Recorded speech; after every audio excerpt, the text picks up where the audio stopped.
Guys প্রথমে ভিডিওটা দেখি তারপর পাবলিকের করা ফানি কমেন্ট গুলো পড়ি। Let's go. দেখো আমি আগেও যা পড়তাম আমি এখনো তাই পড়ি। হ্যাঁ হয়তো বা একটু আমার বডি স্ট্রাকচার আগের থেকে অনেকটা চেঞ্জেস আসছে, বাট আমি আগে যা পড়তাম আমি এখনো তাই পড়ি সেম। চোদন আর খাওন আর কিছু না। यही नहीं अभी और सुनिए। ভিতরে পানি পড়লে অটোমেটিক সব পরিবর্তন।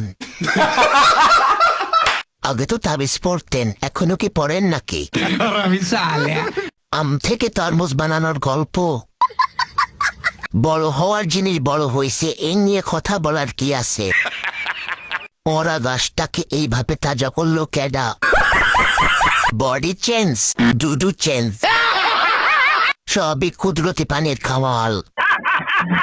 10 কেজি সমান সমান কত জানি হয়?